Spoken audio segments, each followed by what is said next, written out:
I've listened to over 25 hours of Huberman episodes about the sleep, and I'm sharing the notes I've taken about all the sleep supplements that were discussed in these videos. Remember, this is just a summary video. This is not a medical advice. I'm not a doctor, okay? So please consult with your own doctor. If you fall asleep easily, but you wake up in the middle of the night and have trouble getting back to sleep, minoxidil may help. This is typically taken at 900 milligrams. And at the end of the video, I will go over how you could approach testing these supplements for yourself. Theanine helps falling asleep faster. Huberman said he takes about 100 to 200 milligrams of theanine 30 to 60 minutes before sleep. And for him, it helps turn off his mind and fall asleep. The dose depends on the body weight and individual tolerance. Sleepwalkers should be careful about taking theanine.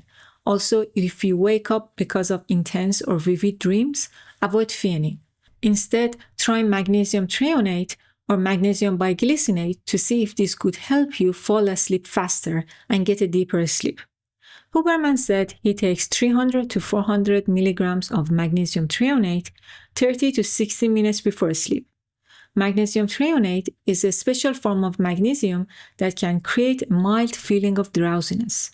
Also, people with magnesium deficiency may develop sleep problems, so supplementing with magnesium would help them.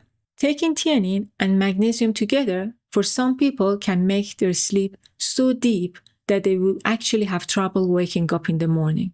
So keep that in mind. Also, Huberman said about 5% of people report that magnesium threonate really disrupts their gut.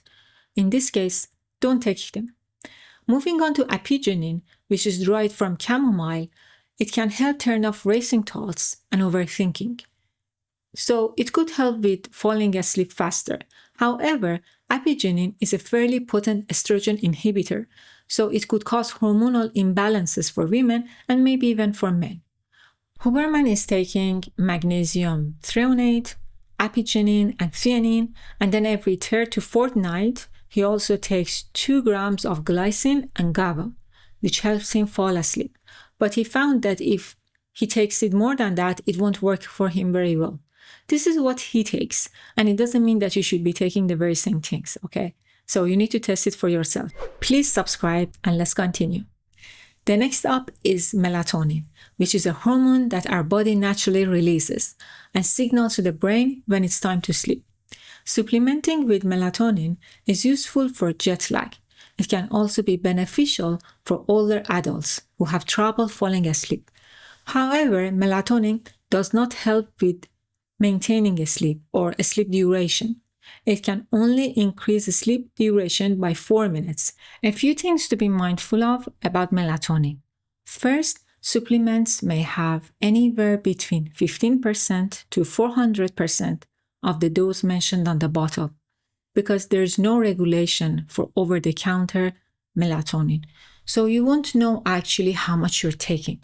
Second, what is claimed on some of these bottles is 20 times more than what the body naturally produces. Third, high doses can suppress androgen levels, so it may cause some issues. And lastly, supplementing with melatonin may suppress puberty. Sleep supplements are generally not recommended for kids and teenagers.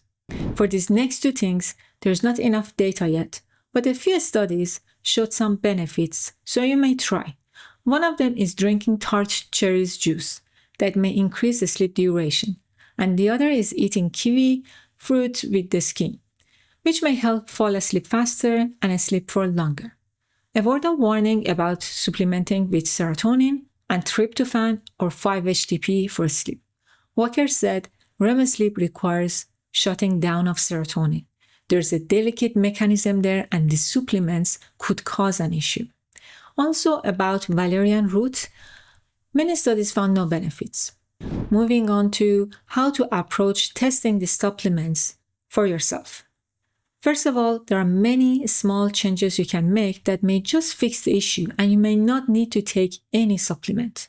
So watch the other summary videos I've made and see if there's anything that can help you. Second, check with your doctor and also see examine.com where you can find links to studies for any compound or supplement, as well as some important warnings that may be related to them and you may need to know. Now, Walker said if he ever wanted to see if a supplement works for him or not, he would likely approach it this way. For the first month, he would record how he sleeps without taking any supplements. In the second month, he would take the supplement and take notes about how he slept and how it felt the next day. In the third month, he would stop taking the supplement and again take notes. This would help him see if there is any noticeable difference compared to when he was taking the supplement. By comparing these 3 months, he could decide whether he would take the supplement or not. Another advice they shared is to try behavioral changes first, then think of improving nutrition, and then and only then perhaps supplements or prescription drugs. I've made other summary videos on do's and don'ts of sleep, on the impact of cannabis, alcohol, and caffeine on sleep. Make sure to watch them, and I hope that helps.